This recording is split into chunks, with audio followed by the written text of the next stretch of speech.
Leo's cries, her sons, weren't his usual fussy whimpers. It was a weak, choked sound, as if each gasp struggled to escape an empty stomach. Sarah Miller huddled on the cold kitchen floor of her apartment, knees pressed tightly to her chest, a thin, frayed blanket wrapped around her shoulders. Outside the grimy window, the January night in New York City bit to the bone, swallowing every sound, making the entire space seem to hold its breath. The lights in the apartment had been off since yesterday afternoon. Not because Sarah wanted them to be, but because the electric company never bothered with pleas for payment extensions. Every time she touched the light switch, she felt an invisible knife twist in her heart. The darkness couldn't hide the harsh truth: an empty refrigerator. Personal belongings, one by one, pawned or sold for meager prices. The musty smell from the peeling walls, the blaring car horns from the street below, all blended into the symphony of despair she had grown all too familiar with. Once, a brilliant biochemistry student, an intern at the prestigious Novagin, with dreams of contributing to medical advancements, Sarah's life had taken an abrupt turn. The startup she poured her heart into suddenly went bankrupt without warning. And worse, when she discovered she was pregnant with Leo, the boyfriend she trusted most vanished without a trace, leaving her alone amidst chaos. Now the degrees hanging on the wall were just like outdated medals from a life that once was. Leo cried again, a little stronger this time. He needed milk, but the bottle only held bland, filtered water. Sarah's eyes unconsciously drifted to the empty formula container, sitting desolate on the kitchen counter. Each time she saw it, a terrible wave of guilt washed over her. She was a failed mother, unable to give her child a full meal. Her hand trembled as she fumbled for her phone, her thumb gliding over the contacts. David, her brother. David was a good person, but his own life wasn't exactly overflowing with abundance. Every time she asked for a favor, she could sense the reluctance in his voice, or worse, the skeptical glance, which only intensified the burden on her self-respect. Sarah had sworn she would never ask him again. But tonight Leo was crying. Tonight Leo was hungry. This was no longer a matter of pride, but of a baby's survival. A baby who didn't understand why his tummy hurt. She took a deep breath, typing each word with difficulty, as if each one was a dagger plunging into her heart. David, I'm so sorry to bother you again. I need $50 for Leo's formula. He's almost out. I'll pay you back Friday when I get paid. Please. Her thumb trembled as it touched the send button. She didn't dare double-check the number. Didn't dare look closely at the recipient's name. She simply put the phone down, rested her forehead on her knees, and waited. The room plunged into an eerie silence, broken only by Leo's stifled sobs and the frantic pounding of her own heart against her ribs. A chilling stillness enveloped Sarah, swallowing every hope, every belief. 5 minutes later, the phone vibrated. A small buzzing sound tearing through the stillness. Sarah jolted, sitting upright, her eyes glued to the screen. Her heart seemed to stop as she read the message. I think you sent this to the wrong person. Sarah's eyelids fluttered rapidly. She sat frozen, overwhelmed by dread. One wrong digit. Just one digit, and she had sent the most desperate plea of her life to a stranger. Her entire body felt like it was falling apart. I'm so sorry, sir, she quickly typed. Please disregard. Wrong number. She locked the screen, tossed the phone aside, pulling the flimsy blanket tighter around her shoulders. Another failure piling on top of the failures she already had. The shame now was even greater than the despair. Leo was still crying, and Sarah felt herself sinking deeper into the bottom of a bottomless pit with no way out. 3 blocks away from the top floor of a luxurious penthouse overlooking half the city, Alexander Alex Thorne quietly stared at the screen of his private phone. This number he had never disclosed to the press, his assistants, or anyone outside his family, a list that had dwindled over the years. The message wasn't spam, nor was it a scam. It was surprisingly raw and real. Alex looked back at the message, reading between the lines. Leo's almost out of milk. I'll pay you back Friday when I get paid. It wasn't just a plea. It was a mother bargaining with her own dignity, trying to hold on to the last shred of self-respect. Most other nights, Alex would have ignored it.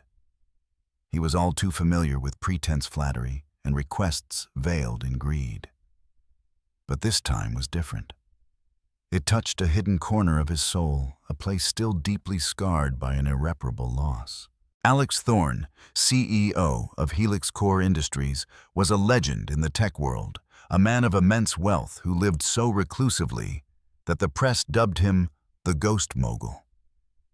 His only 3 official photos online all showed a somber, unsmiling face, one of him walking out of a Senate hearing with cold eyes and a clenched jaw, the other 2 equally grim. He didn't just live in another world. He had built it himself. But behind that steely exterior was an emptiness, a minimalist, yet incredibly expensive penthouse custom-made furniture, and a city view like a painting that brought an overwhelming sense of solitude. Alex often worked late into the night, not because his job demanded it, but because he didn't want to face the terrifying silence of a home that no longer felt like family. His wife Amelia had died in a tragic accident years ago, and the helplessness of not being able to save her gnawed at his mind daily. That pain, the despair of witnessing his loved one suffer without being able to do anything, had shaped him. He saw that same helplessness in every word of the message from a stranger. Instead of ignoring it, he typed a reply. "Is your child okay?" Sarah stared at the message.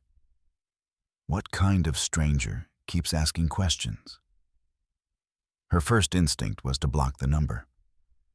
But something in the question, in its simple phrasing, made her pause. "We'll manage, she typed sorry again. "I can help," the immediate reply came. No strings attached. Sarah scoffed. "Thanks, but I don't take money from strangers," she typed. Her self-respect, though shattered, still tried to hold on to a last bit of honor. "Smart," Alex replied. "I'm Alex, not a stranger anymore." Sarah didn't reply. She just gently swayed Leo in her arms, humming him back to sleep. She cried silently, a kind of anguish that came not just from destitution, but from the sheer exhaustion of living in it. And then she did something she never thought she would. She sent him her Venmo account. 3 seconds later, her phone vibrated again. $5,000 received from Jackson Albright. Sarah sat motionless.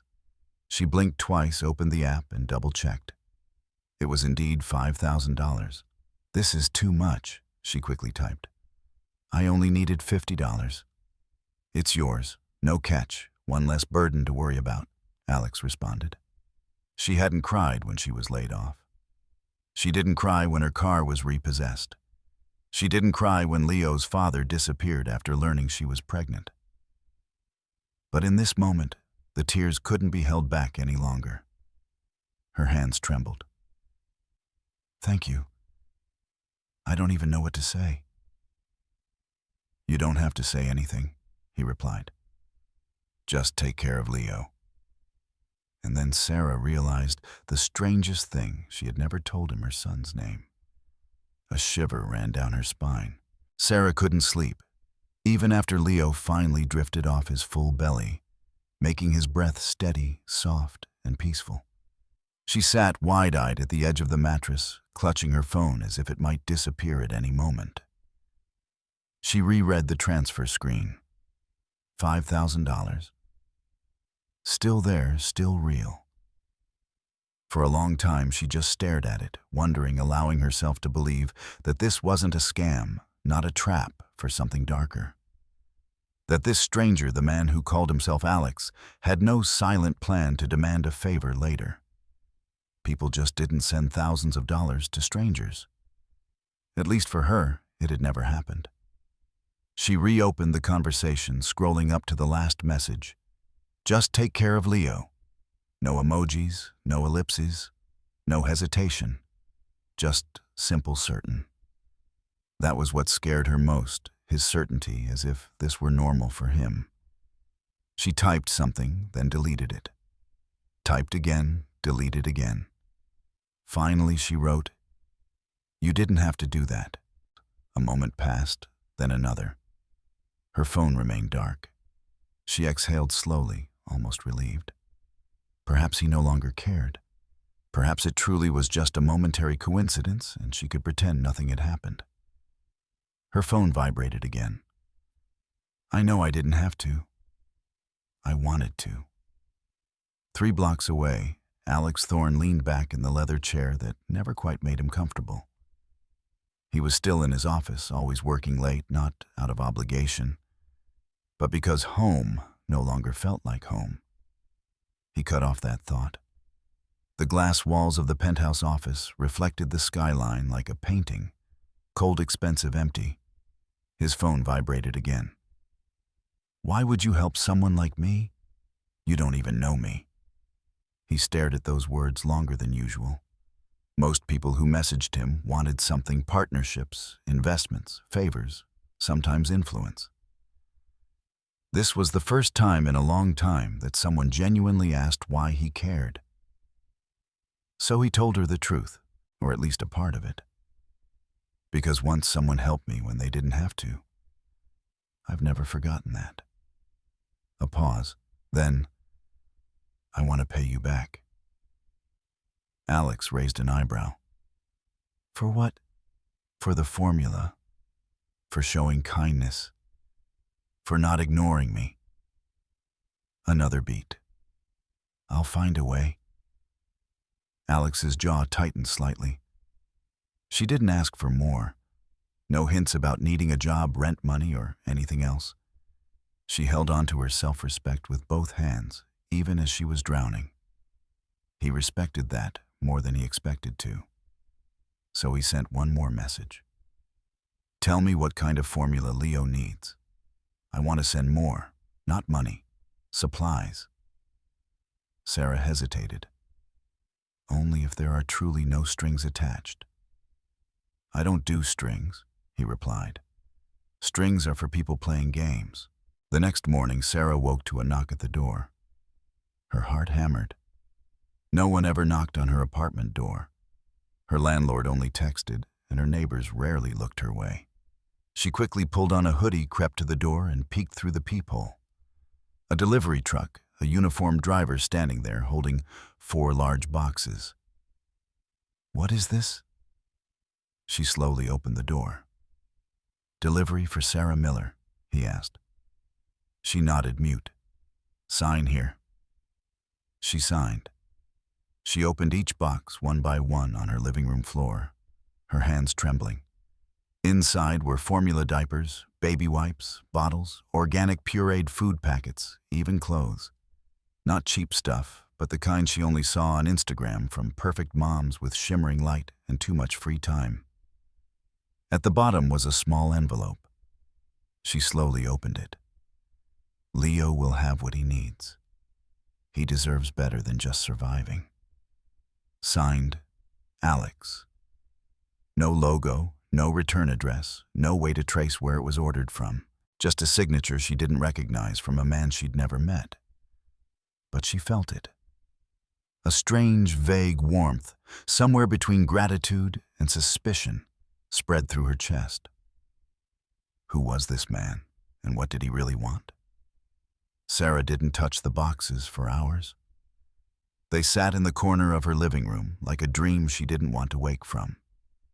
Leo had fallen asleep in her arms after finishing a warm bottle, his first full bottle in 3 days, and she hadn't moved since. She just sat there, staring at her son's rising and falling chest, wondering how she'd stepped into this world. She wasn't naive. People didn't do these kinds of things without an agenda, without cameras recording. But there was no viral video, no invoice, just silence, and that name again. Alex. Sarah reached for her phone and opened her browser. She hesitated. She didn't want to know, but she had to. She typed Alex Thorne. The results loaded faster than she expected. Alex Thorne, CEO of Helix Core Industries. Net worth $11.8 billion. Private tech mogul. Former military. Widower. No children. Her stomach clenched. This wasn't just a generous stranger. This was him, the billionaire who owned half the patents for AI in medicine. The one reporters called the ghost mogul, because he avoided interviews like the plague. There were only 3 official photos of him online, all somber, unsmiling. One showed him walking out of a Senate hearing with cold eyes and a clenched jaw. This man didn't just live in another world. He had built it. So why was he texting her? Why was he sending $5,000 in cash and baby supplies to a woman with no job, no car, and a leaky roof? Sarah's hand shook slightly as she tapped the conversation open again. She stared at his last message. Leo deserves better than just surviving. It didn't sound like a billionaire's tone.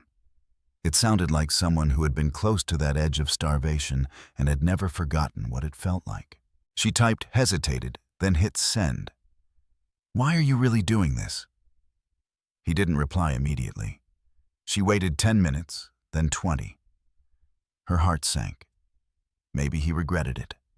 Maybe he realized she wasn't worth it. Her phone finally lit up.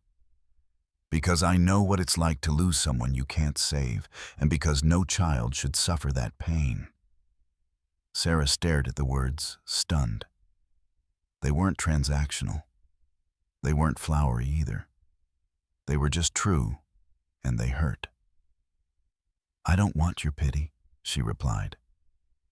"It's not pity," he said. "It's recognition."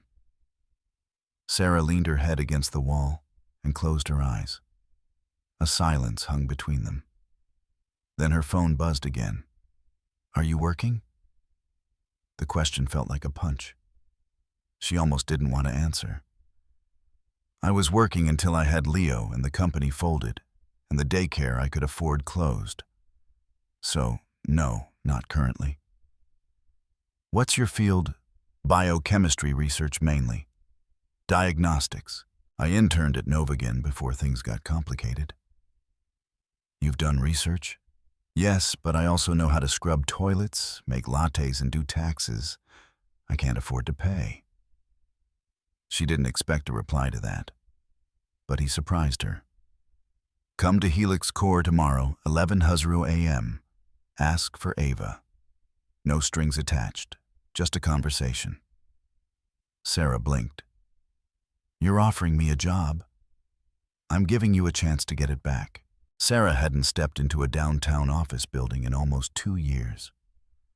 The last time she'd walked into a corporate lobby, she was in heels that chafed her feet and wore a name tag that read, "Temp Employee." Today she wore her cleanest jeans, a blouse from a thrift store, and a blazer she hadn't zipped since before her pregnancy. She gripped Leo's carrier tightly and walked through the revolving glass doors. The Helix Core lobby was nothing like she'd imagined. No marble, no ostentation, just clean lines, high ceilings, and a quiet efficiency that made her feel instantly out of place. The receptionist looked up as she approached. "Hi, I'm Sarah Miller. I'm here to see Ava." The woman's face lit up with immediate recognition, which unnerved her more than she cared to admit.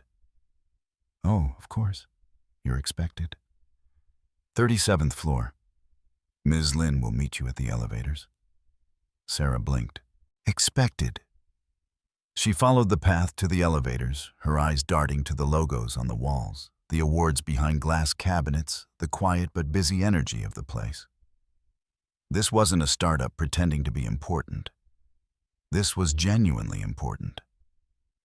By the time the elevator doors slid open on the top floor, her heart was pounding. A woman in her 40s with sleek, dark hair and a tablet in hand greeted her with a warm but professional smile. Sarah, I'm Ava Lynn, Mr. Thorne's chief of staff. He's in a meeting right now, but he asked me to give you a tour and answer any questions. Sarah followed her through a hallway of glass offices and subtle security cameras. I'm not sure what this is, Sarah said finally. This whole thing feels like a setup for a prank. Ava smiled. Mr. Thorne doesn't play pranks. He works with precision. They stopped before a large conference room with a view of the skyline. He told me to show you this first, Ava said, unlocking the door. Inside, it wasn't a workspace. It was a fully equipped nursery. A crib in the corner, a small changing table, soft rugs, toys, even blackout curtains. Sarah's hand flew to her mouth. Ava's voice was gentle. He thought it might make you more comfortable. Sarah stepped inside, her stomach twisting. The room wasn't expensive for its luxury. It was deeply thoughtful. Every detail spoke one thing: someone had genuinely cared. She turned back to Ava. Why? Ava's gaze met hers directly. Because he knows what it's like to walk alone. Sarah didn't know what to say. Ava smiled softly. Would you like some coffee? 20 minutes later, Sarah sat in a smaller conference room with a fresh cup of coffee in front of her, Leo sleeping in his carrier beside her. The door opened softly, and she looked up just as Alex walked in. Seeing him in person was even more impactful than she'd expected. He looked exactly like his photos, tall, composed, expensively tailored, but somehow more real. Tired eyes, a slight stubble. A man who had built empires but hadn't truly smiled in a long time. Sarah, he said, as if it were the most natural thing in the world. Thank you for coming. She stood awkwardly, unsure what to do with her hands. I wasn't sure if I should. You came anyway. That's what matters. He sat across from her, resting his forearms on the table. Before we talk about anything else, I want to be clear. You owe me nothing. This isn't a test. I'm not here to rescue you. I don't believe in charity, but I do believe in investing in people. Sarah stared at him. Why me? Alex looked down for a moment, then up.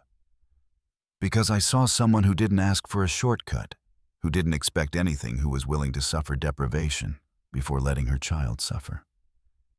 And because someone like that, I would trust with anything. Sarah felt her throat tighten. He slid a folder across the table. Temporary position. 3 months. Financial audit support. Flexible hours, on-site or remote. More than fair compensation. And if it doesn't work out, you can leave. No questions asked. Sarah opened the folder and blinked at the number on the offer line. It was more than she'd made in 6 months at her old job. She looked at him.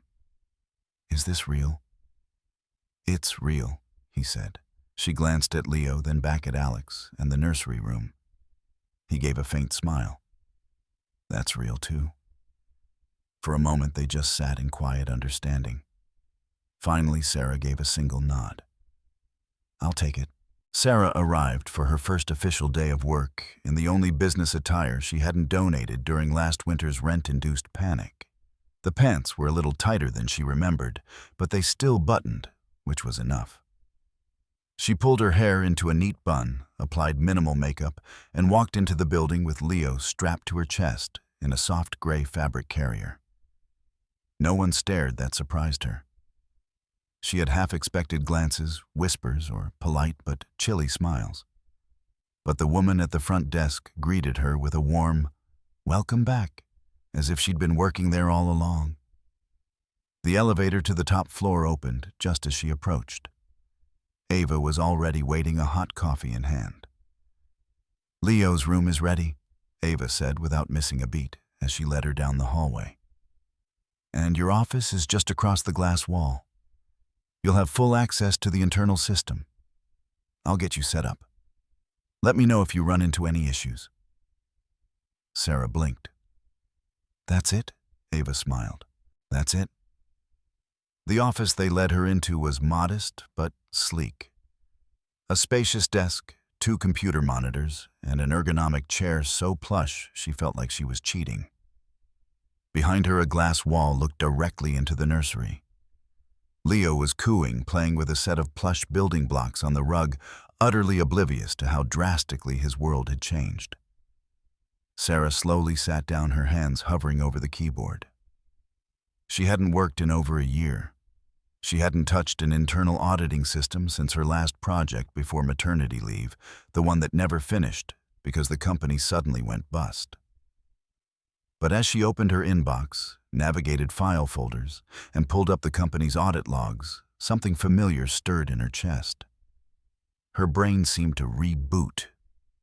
She knew what she was looking for: discrepancies from the baseline, inconsistencies between submitted and verified invoices, internal transfer patterns that didn't align with project activity. It was like dusting off an old instrument and remembering the melody. She worked quietly for over an hour, only stopping when she noticed someone standing outside her office. Alex. He wasn't in a suit today, just a black button-down shirt with the sleeves rolled up, dress pants, still looking as if he'd stepped out of a magazine. "Can I come in?" he asked. She nodded. "It's your company." He stepped inside, glanced at Leo through the glass, then turned to her screen, settling in. "All good, I haven't broken anything." "Take it easy," she quipped, then mentally chastised herself. He looked at the screen. "You're already in the reconciliation folders." "I figured I'd start with the Q3 reports. There were a couple of vendor payment inconsistencies that didn't match project records." Alex tilted his head. "You found that already?" She shrugged. "They weren't exactly hidden." His expression shifted, not surprise, but something deeper, more thoughtful. "Does anything feel off to you?" he asked. Sarah hesitated. "I've only been in the system for an hour, but yes.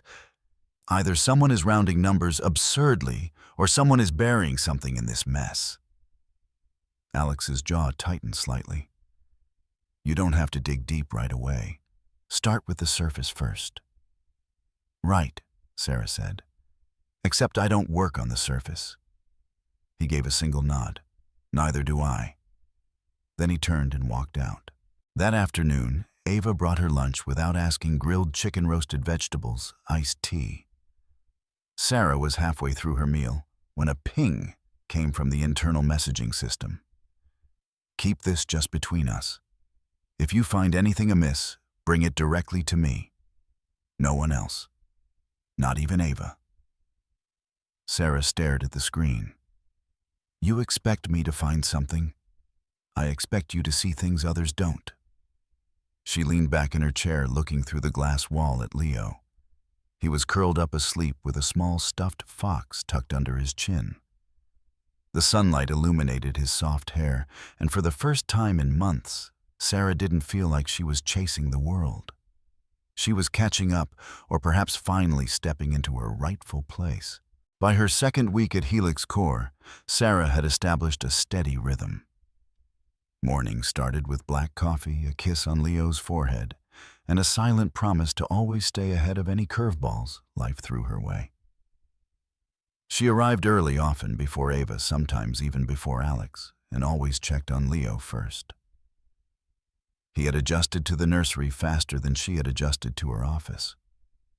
Every day she found him curled in a corner with a rotating cast of stuffed animals and an endless supply of organic snacks. Sarah, on the other hand, was immersed in spreadsheets, audit logs, and data. She didn't treat this job like a lifeline. She treated it like a mission. It was the only way she knew how to work with precision, diligence, and a focus that blocked out everything else. By Friday afternoon, she found it. It wasn't a smoking gun, it never was. But there was a pattern. The same vendor name repeated enough times. Different amounts always below the internal audit threshold. But all with a strange characteristic: they were tied to project codes that didn't exist. Sarah leaned closer to the screen, scrutinizing the vendor. It didn't match any real department, yet payments had been processed, approved, and quietly buried under dozens of other legitimate transactions. One $200 here, $2, $400 there, never enough to trigger an alarm. But over a financial quarter, they added up. Sarah copied the vendor code into a private folder and began reconciling the payments. They weren't going into any standard operational accounts. They were routed through a third-party holding company in Delaware. Sarah recognized the structure immediately. It was a shell company, legitimate on paper, untouchable without higher-level access. Her stomach clenched. Someone inside Helix Core was embezzling money slowly, strategically, and they were very good at hiding it. Too good. She didn't call Ava. She didn't contact finance. She remembered Alex's message clearly. Bring it directly to me, no one else. Sarah copied the files to a USB, encrypted the folder, and slipped it into her bag. Then she texted him, I need 5 minutes. Important. Alex's office overlooked half the city. The windows stretched from floor to ceiling, but the blinds were halfway drawn. His desk was surprisingly bare, a single tablet, a leather notebook, a framed photo turned subtly toward the wall. He looked up as she walked in. What did you find? He said, not asking. Sarah nodded and handed him the USB. Unconfirmed, but enough to ask questions. He plugged the USB into the side of his monitor and scrolled. She watched his expression shift slightly at first, then deeper, more focused. You pulled this from Q3. Yes, but it extends through previous quarters. Non-existent vendor. Payments routed through a Delaware shell account buried under smaller invoices. Alex leaned back, exhaling through his nose. You're right. It's clean, too clean, which means whoever is doing it understands the system intimately. Probably helped design the controls. Sarah crossed her arms. You suspected something already. He looked at her. I've been tracking drifting numbers since late last year, but I couldn't get anyone in finance to pursue it. Too subtle, too easy to explain away. So why not hire an outside firm? He hesitated. I didn't know who I could trust. Sarah felt that settle in her chest like a weight. She understood that isolation, the kind that came after losing too much and trusting too quickly, it left you hollow, made you question everything, everyone. So now what? She asked. I want you to continue, Alex said. Keep digging, but quietly. No names, no email trails. And if anyone asks, you're still reconciling auxiliary payment records. Sarah tilted her head. You're asking me to investigate your own company. I'm asking you to find the truth. She held his gaze. And if I find something ugly, Alex didn't blink. Then we deal with it. That night, Sarah lay awake staring at the ceiling. Leo was curled up beside her. She replayed the conversation in her head, trying to shake off the unease that clung to it. She wasn't afraid of digging deep. She wasn't even afraid of what she might find.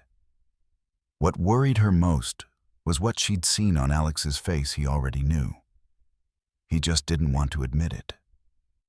The next morning, Sarah woke before her alarm, not to Leo's cries, but to silence.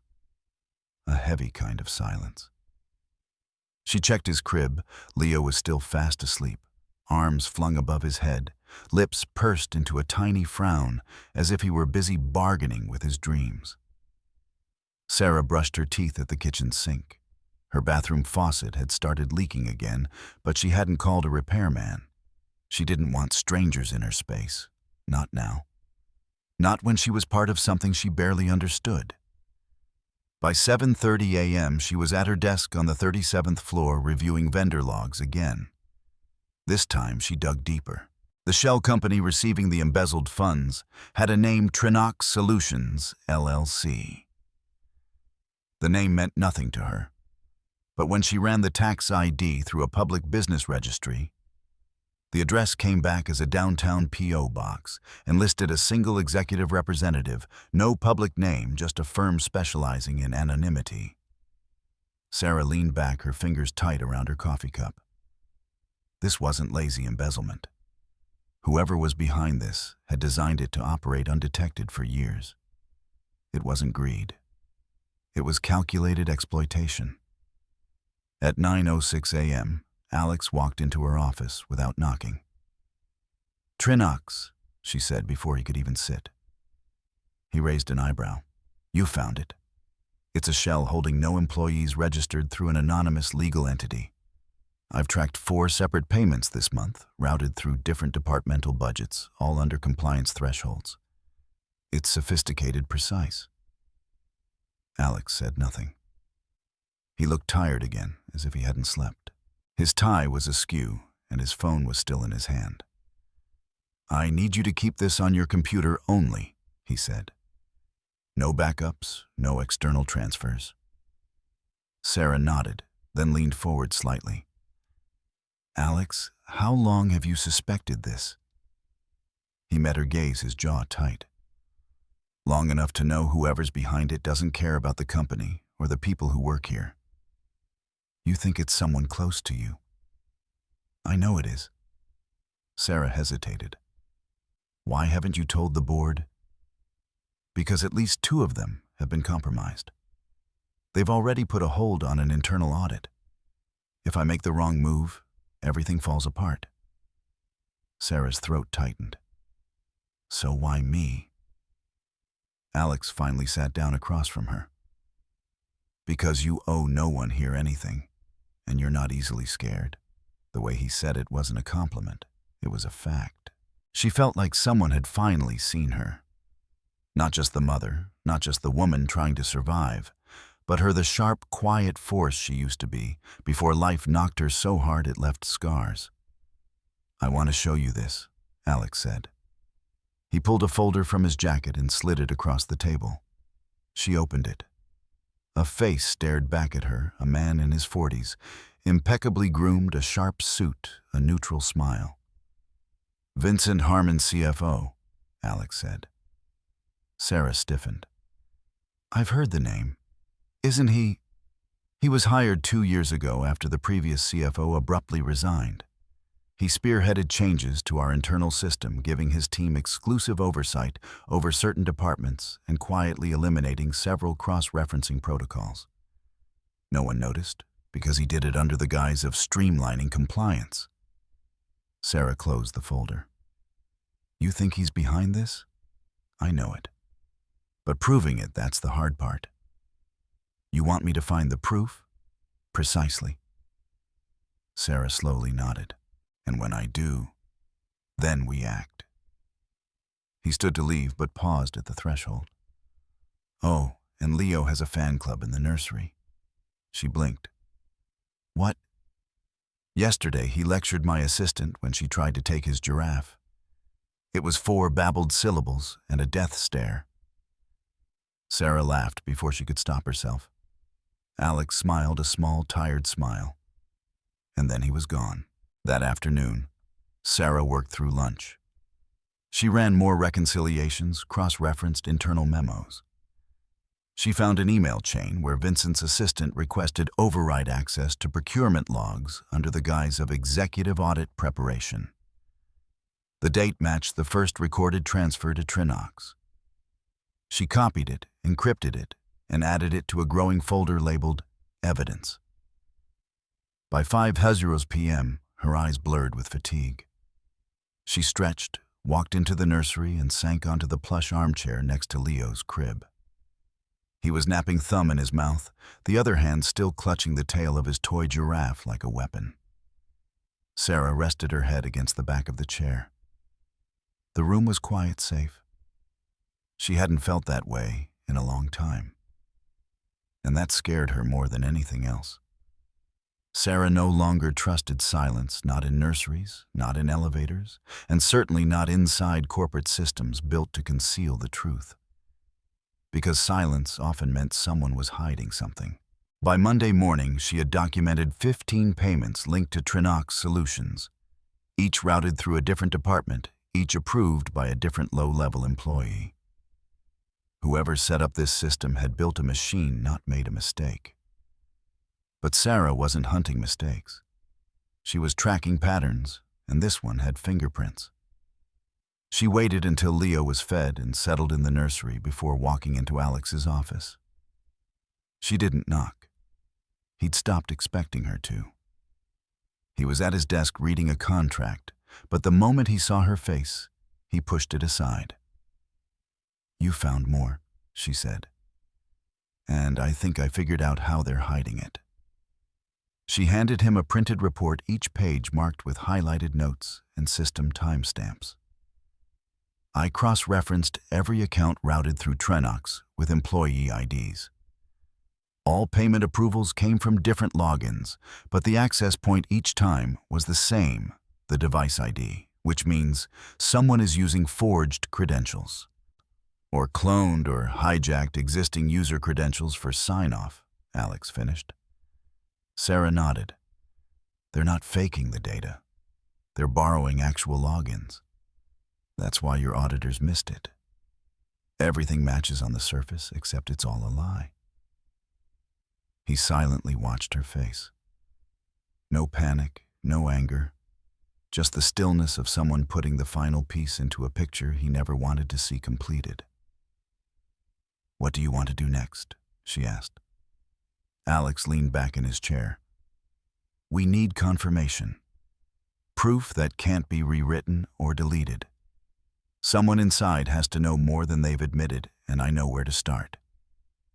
He picked up his phone and called Ava. "Ava, I need Vincent Harmon scheduled for an audit tomorrow. Make it casual, mid-morning, just him and me." Sarah stiffened. "You're bringing him here. If we scare him, he'll shut everything down. If we wait too long, he'll find a way to turn us into the story." He looked at her. "Are you okay with that?" "I'm the one who walked into the fire. I'm not backing down now." He didn't smile, but something in his eyes softened. "You know," he said, "most people in your position would take the paycheck and play it safe." Sarah raised an eyebrow. "Well, I haven't been most people since the day I gave my son a watered-down bottle of formula and pretended it was enough." That night, Sarah couldn't sleep. She sat at her kitchen table, laptop open, reviewing backup logs of Helix Core's internal messaging system. She knew she was getting close, and close was dangerous. She'd seen enough stories, whistleblowers sidelined, data erased, good people discredited by those far more powerful than them. Yet she wasn't scared of that. She was scared of disappointing Leo, of letting someone like Vincent Harmon get away with money that could have gone to research, to development, to employees, to single mothers like her, who didn't get secret midnight phone calls from billionaires. Her phone buzzed. "Still awake? You should get some sleep. You should take your own advice. We'll get him. But when we do, it's going to be messy. I want you ready. I'm always ready. I just never had the support." There was no reply, but a few seconds later, a single message came through. "You've got it." The meeting was set for 10 a.m. Sarah sat at her desk, her stomach churning. Leo was sleeping peacefully in the nursery behind her, completely unaware that in just a few minutes, a man who had embezzled millions right under the nose of this very building was about to sit across from the company's CEO, the very company he was quietly draining. Alex had told her to stay in her office, but to monitor the security feed. She pulled it up on her second screen, adjusted the camera angle to the conference room downstairs, and waited. It felt strange to be in the room, but not in the room. She wasn't watching a screen.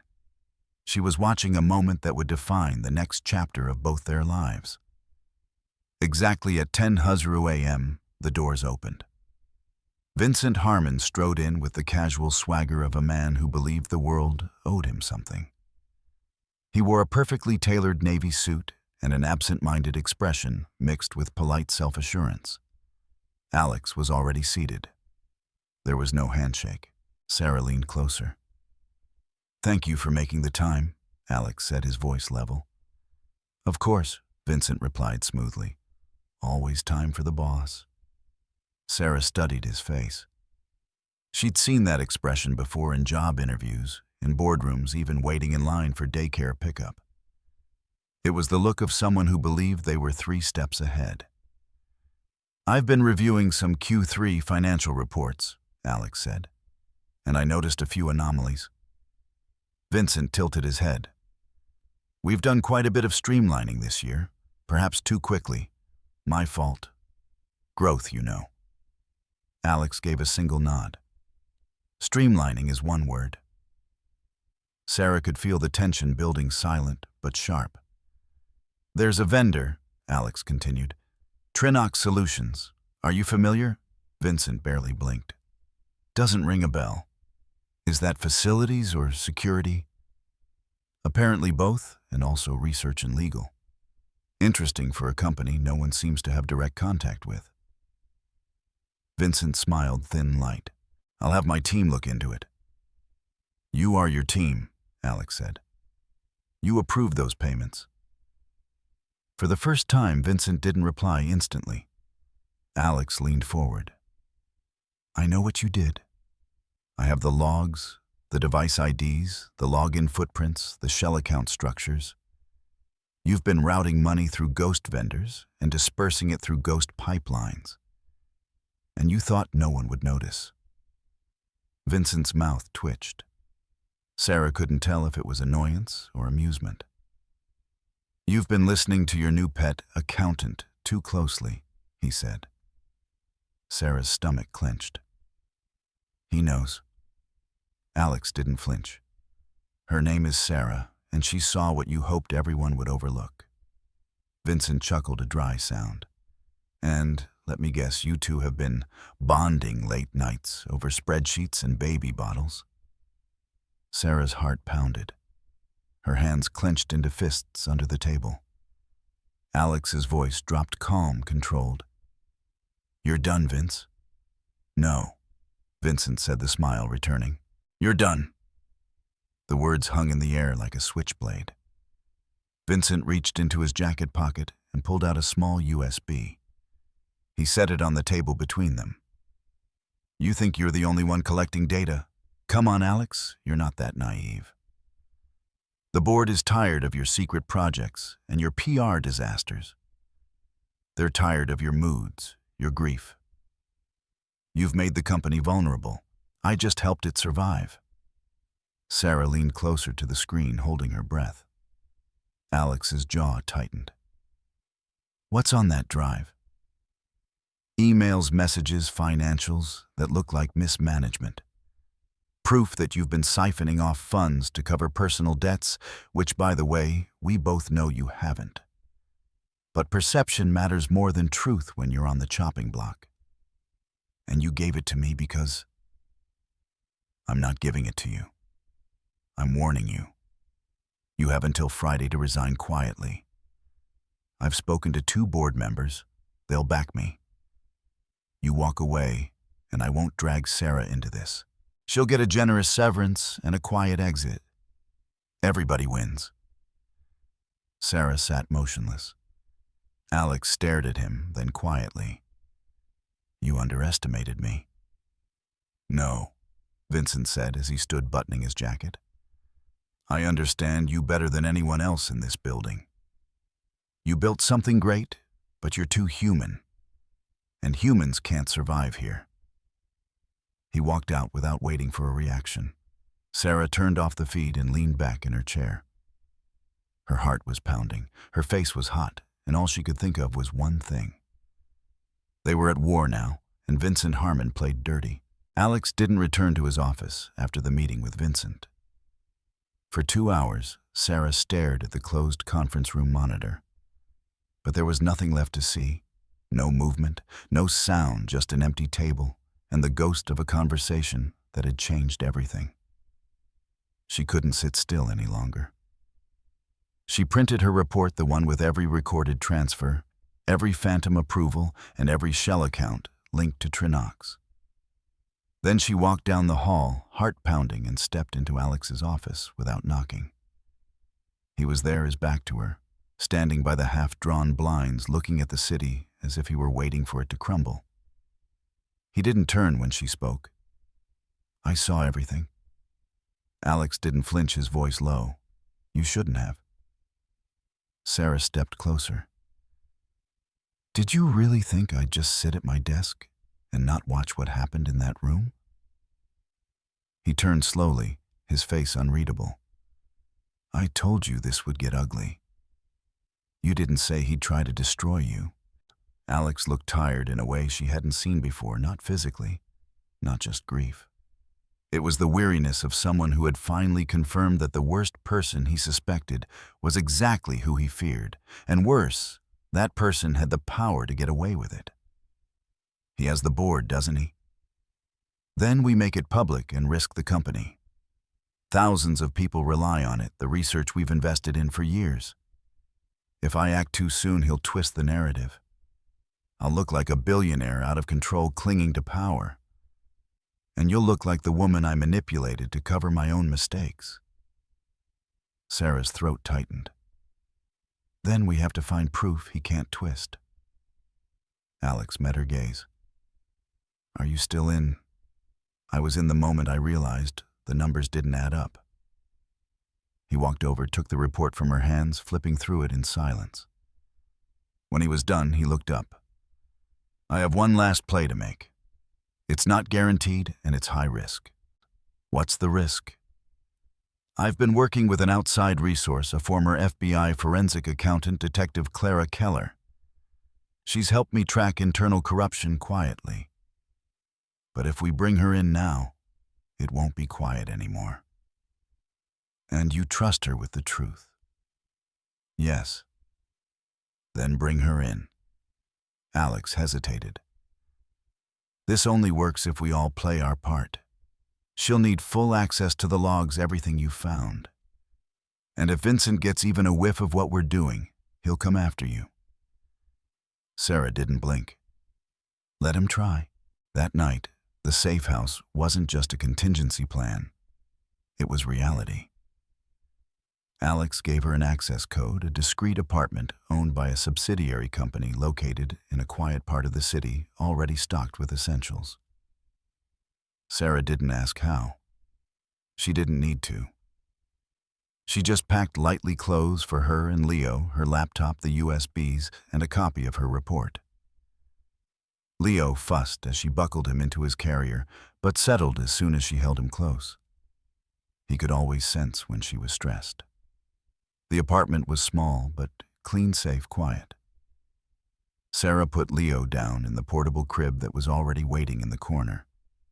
Then she sank onto the edge of the sofa, scrolling on her phone, wondering what would happen next. She didn't have to wait long. A message came from Alex. "Her name is Keller. She'll call you in 10 minutes. Answer. Don't tell her anything you can't prove. She's sharp, but she tests people." Sarah replied with one word, "Ready." 10 minutes later, the phone rang. "Ms. Miller." The voice on the other end was sharp, feminine, and all business. "This is Keller. Alex says you're the one who found the breakthrough in the flow." "I'm the one who noticed. He's the one who knew something was wrong. Tell me everything. Start from the beginning. Don't leave anything out." Sarah took a deep breath and began to tell her story. She told her everything, how it started with a wrong-numbered text, how she never intended to get involved, how she'd seen things others missed, and how that had spiraled into this moment. When she finished, Keller was silent. Then came the reply. "You're good. Better than most forensic auditors I've worked with.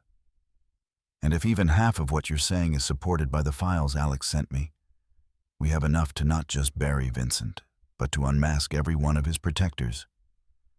So what happens next? We verify. Then we set a trap." Sarah was running on adrenaline and black coffee. It had been 36 hours since Vincent's threat and less than 12 hours since her call with Keller. She hadn't told anyone she was in the safe house, not even Ava. Alex had kept the secret that tight. But internally, Sarah had built a strategy. Keller had been relentless on the call. She wanted timestamps, device IDs, access logs, emails. She wanted everything Sarah had and more. Sarah didn't flinch. She handed it all over, every folder, every encrypted backup, even her personal notes. She knew what was at stake now. It was time to pull Vincent into the light. Keller had a plan, and it started with a leak. That morning, Sarah received a file marked Draft Memo, Internal Restructure, ostensibly from HR. It looked official. It said that due to upcoming compliance reviews, there would be an internal audit review of all executive-level vendor contracts. The memo wasn't real. It was a trap. The memo was loaded into the Helix core system under a path that Vincent's assistant had access to. Then they waited. Alex wasn't idle. He was constantly moving, checking in with Keller, working through secure channels, pressuring his remaining allies on the board to delay any no-confidence votes. Ava, quiet but loyal, was working 2 phones, pretending nothing had changed. Sarah kept herself off the company messaging system, logging in only via VPN from the safe house. By noon, Keller sent a message, "We have a ping. Memo accessed 3 times in 2 hours. Twice from Vincent's team, once from Vincent's own login. He knows." Sarah stared at the screen. What will he do? We're about to find out. 3 hours later, Alex called. His voice was low but urgent. He's making his move. What did he do? He filed an urgent ethics complaint with the board, accusing me of bypassing finance, funneling money into personal accounts to bribe an outside employee. That's you, Sarah. He actually named me. He wants you gone first. It's his type: isolate, discredit, eliminate. He's betting the board won't question it if it comes from internal concern. She sank onto the sofa cushion. And they will. Some might, but not all. Not if we move first. Alex paused. Are you ready to do this publicly? Sarah looked at Leo sleeping in his crib. She thought of the nights without power, the watered-down formula, the kindness of a stranger that was never really charity, but trust. I've never been more ready. The press release went out at 6:43 p.m. Helix Core investigates high-level financial misconduct. It was brief, precise, lawyer-approved. It didn't directly name Vincent Harmon, but referenced legal irregularities, embezzlement of vendor payments, and a comprehensive internal audit triggered by external confirmation. The same moment it went public, Keller's team handed their findings to the state attorney's office. 38 pages of documentation, system logs, verified approvals, and email chains leading back to Vincent Harmon. It was over. Around 8:05 p.m., Sarah's phone rang. Unknown number, she answered. Impressive, Vincent said. I underestimated you. Sarah said nothing. I wanted to ruin Alex. You were just a name on a report, an anomaly. And somehow you became a problem. Funny, Sarah said, her voice even. That's how most women in power get noticed, by becoming inconvenient. Vincent chuckled, a dry sound. You think it ends here? I know it does. He paused. You won't win, Sarah. Alex might get away with this, but you're always the one who's disposable. She hung up. She didn't need to hear the rest. That night, Sarah watched the news in silence. Leo slept beside her. Alex hadn't texted back, not yet. She knew he was out there somewhere, preparing for whatever came next. But she felt calm because she knew what was coming. And this time she wasn't afraid.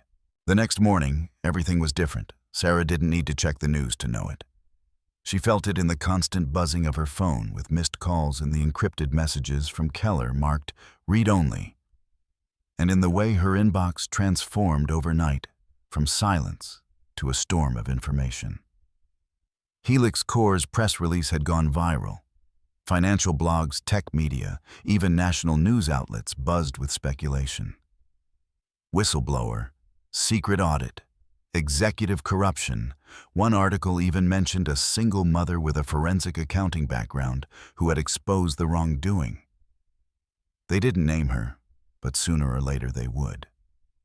Ava texted at 8:02 a.m. "Sarah, be ready. He's coming for one last face-to-face. Private. 9:00 a.m., top floor. Just him and Alex."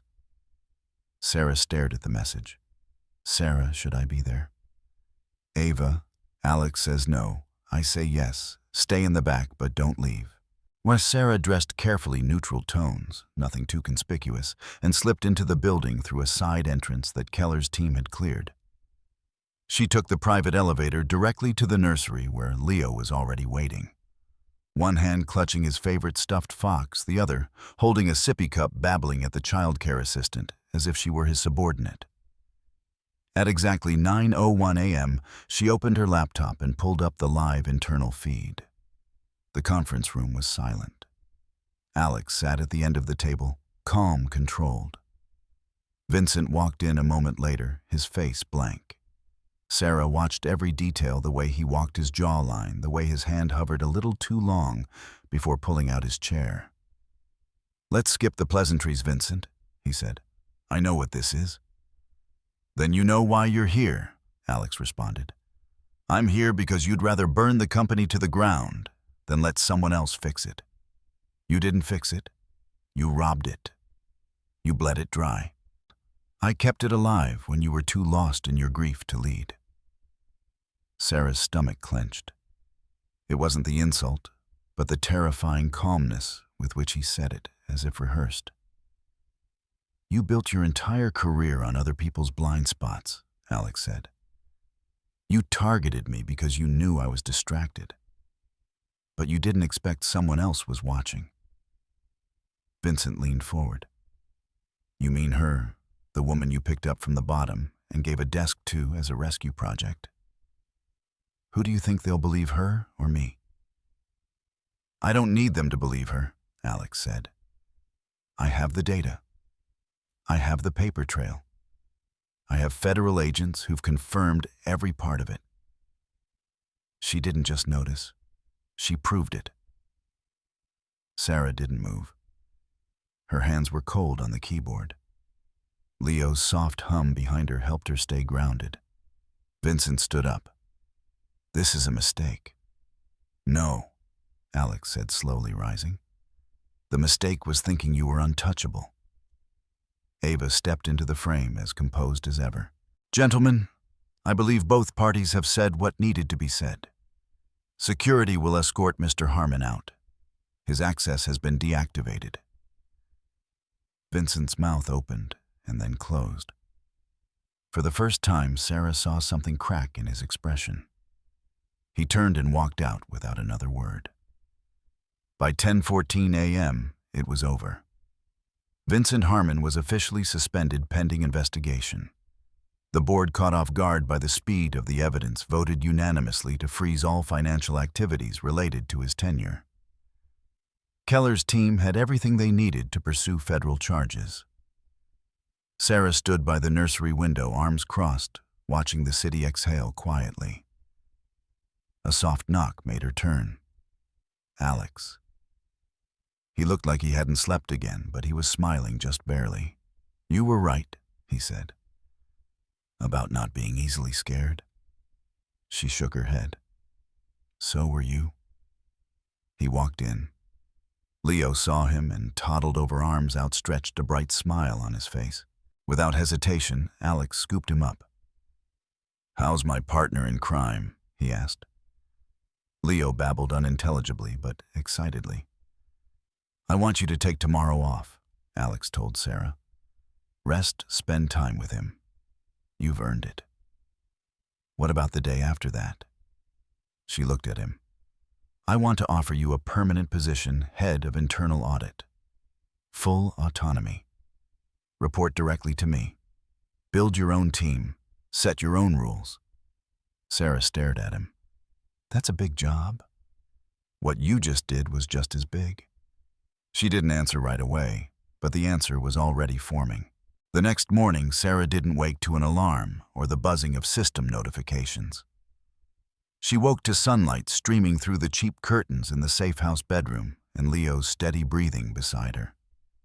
For the first time in months, her body didn't tense the moment her eyes opened. There was no rush, no impending catastrophe. She allowed herself to lie still for a moment, watching Leo's small hand rest on her chest, curled in sleep. Its softness grounded her more than any paycheck or title.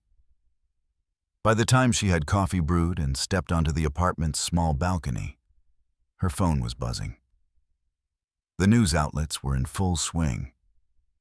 Vincent Harmon's face was plastered across headlines on every financial blog she could name.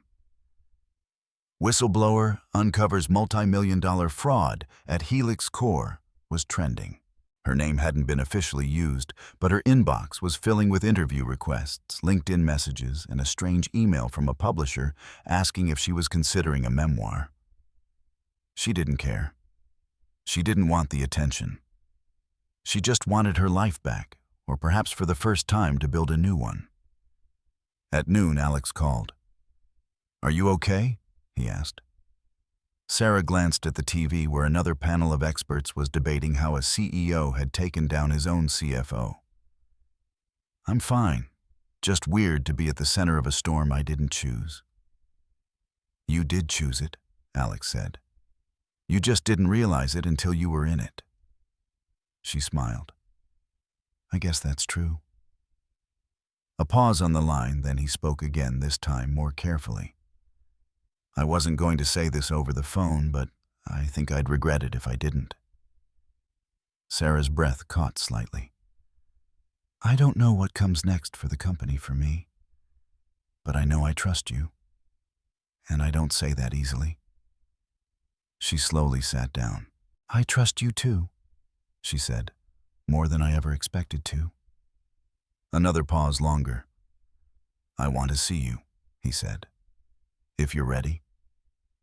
Sarah glanced at Leo, who was attempting to stack plastic cups into a tower that immediately collapsed. "I think we're ready to come back." The reunion wasn't dramatic. It wasn't slow or cinematic. It was quiet. Sarah walked into the Helix Core lobby carrying Leo, both dressed simply in neutrals. A few employees nodded to her, but no one stared.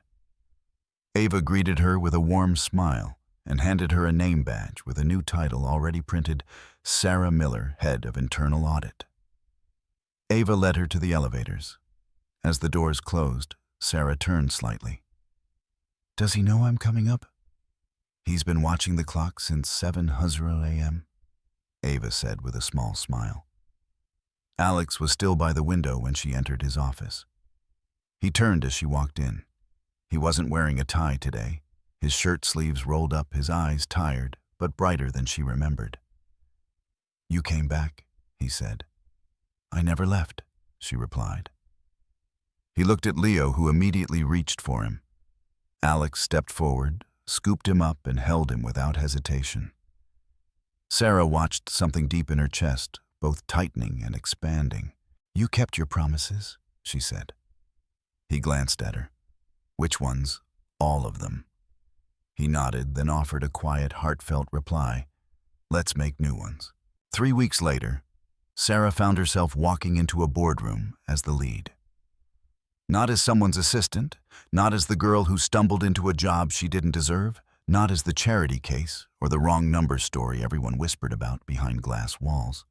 She was the woman who had uncovered a multi-million-dollar fraud, helped save one of the country's most valuable tech companies, and did it while single-handedly raising a child with a baby bottle in one hand and a folder full of evidence in the other. And she wasn't afraid anymore. The board meeting was brief. Keller had debriefed them, and Ava had prepared the financial summaries. Sarah's role was clear, direct, professional, concise. "This is the future internal compliance framework," Sarah said, clicking through a clean minimalist slide deck. Transparent, decentralized, triple-layered audits. No one, not even the CEO, can bypass it without leaving a footprint. She didn't look at Alex as she said it, but she felt him watching her. Afterward, one of the senior board members, the one who had voted against Alex just weeks before, stopped Sarah outside the conference room. "You did a rare thing," he said. "You did your job so well, it made the rest of us look sloppy." Sarah smiled, not with pride, but with understanding. "I wasn't trying to look good," she replied. "I was trying to keep my child safe." The man nodded. "That's even rarer." That night she stayed late, not out of obligation, but because it felt good to work in silence again, to run final checks to ensure nothing was amiss. The office lights automatically dimmed, but she didn't mind. She was reviewing a vendor log when a familiar voice sounded behind her. "Shouldn't you be home?" Sarah looked up. Alex leaned against the doorframe, a coffee cup in one hand, the other in his pocket. He wasn't in CEO mode. He was in himself mode, a little disheveled, quietly observant, appearing without reason. "You told me to build the system," Sarah said. "I'm building it." He walked in and placed the coffee cup beside her. "Come on," he said. "Let's go outside." She raised an eyebrow. "Where? Anywhere you want." They didn't go far. Just downstairs outside to a quiet street, where the city no longer felt like a machine, but something more alive. They walked in silence for a while. Sarah was the first to break it. "Do you ever think about how strange all of this is?" Alex offered a half smile. "Which part? You, me?" "The whole thing started just because I typed the wrong number." "I don't think it's strange," he said. She looked over. "I think it's the first right thing that's happened in a long time." Sarah exhaled, and this time she didn't argue. Sarah stood in front of the mirror in her new apartment, fastening the last clasp of the necklace she hadn't worn in almost 2 years. It was simple, a small silver circle on a delicate chain. Her sister had given it to her before she passed. For a long time it had sat deep in a drawer, forgotten beneath unpaid bills and medical papers. But tonight, it felt right. Leo was in his new pajamas, sitting cross-legged on the floor with a spoon in one hand, and applesauce smeared across his chin like war paint. Sarah smiled as she wiped his face and laughed when he swatted her hand away. She didn't recognize this version of her life, not because it was perfect, it wasn't, but because it felt like her own. For the first time in years, she wasn't reacting to the next problem. She was building forward. Her name was on the lease. Her bank account no longer gave her anxiety. She had a key card that opened more than opportunity.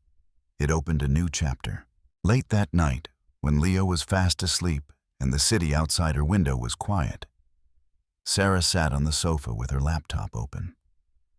Her inbox held one unread message sent from a private internal account Alex had created just for them.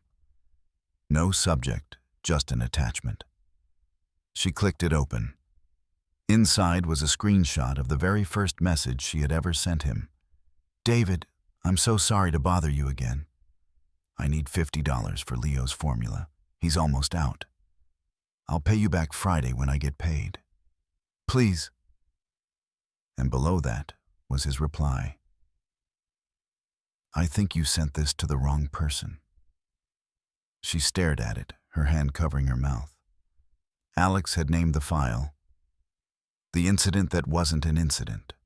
A message popped up from him moments later. "I thought you might want to keep it so you never forget what it took to find your way here."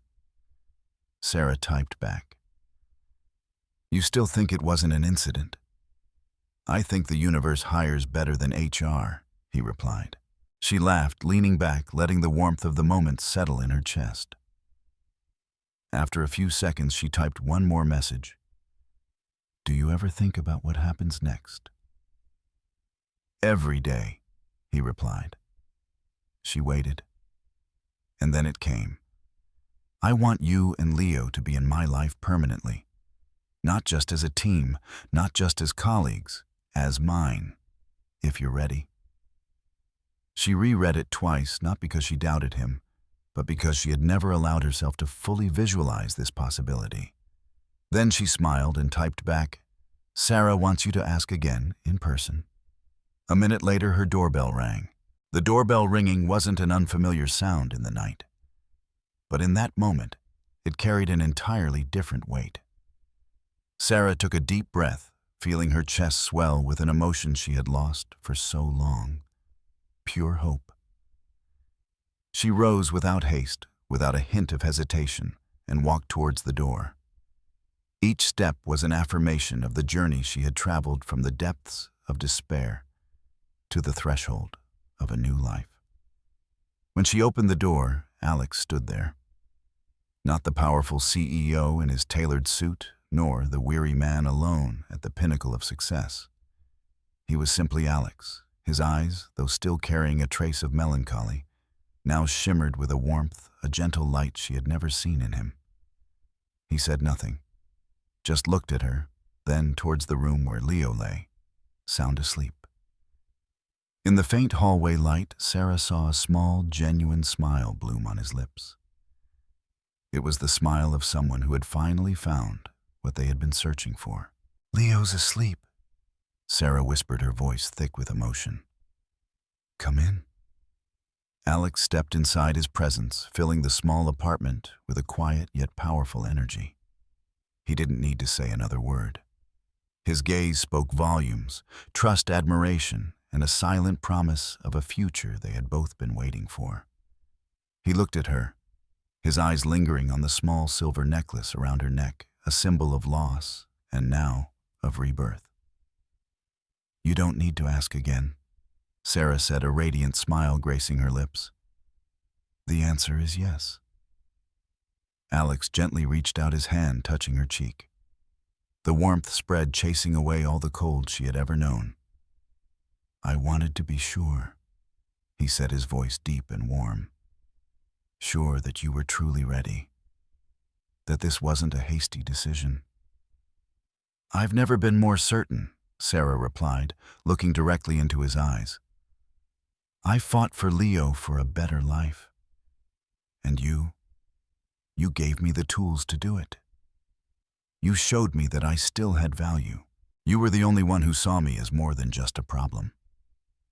Alex nodded, pulling her into a gentle, understanding embrace. It wasn't a fervent romantic hug, but the connection of two souls who had once been lost, who had endured pain, and who now found each other. It was the beginning of something deep and true.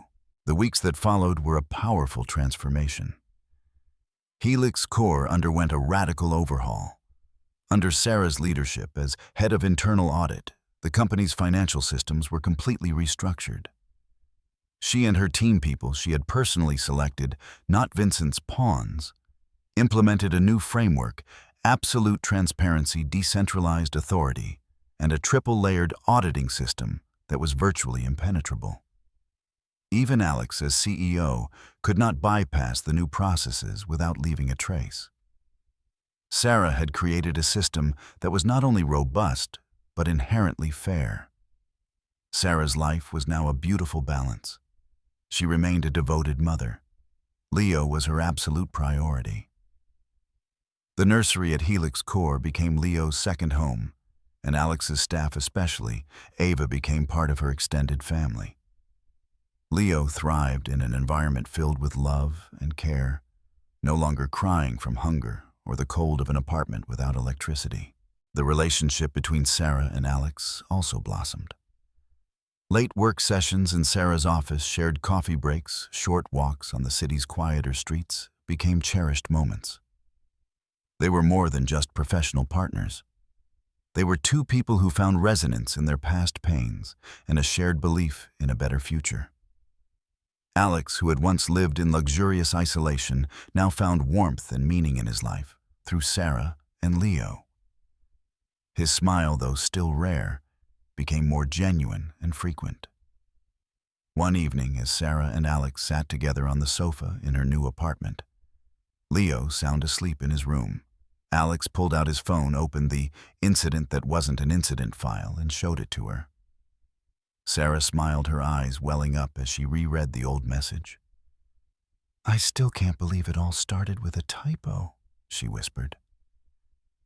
Alex took her hand, his thumb gently stroking the back of her palm. "Sometimes," he said, his voice warm and reflective, "the most beautiful paths begin with the most unexpected detours. I believe the universe had a bigger plan for us, Sarah. A plan no HR department could have perfectly orchestrated." Sarah rested her head on his shoulder, feeling the warmth of his body. She looked out the window where the city lights glittered like stars. Her life had once been an endless night, but now a new dawn had broken. Not the perfection of a fairy tale, but the authenticity of a life built on love, resilience, and unexpected kindness. Sarah Miller, the woman who once despaired over $50, had now found not only financial stability and a brilliant career, but also a family, a love, and a future she had never dared to dream of. And that's when she knew that her journey wasn't just about finding justice or wealth.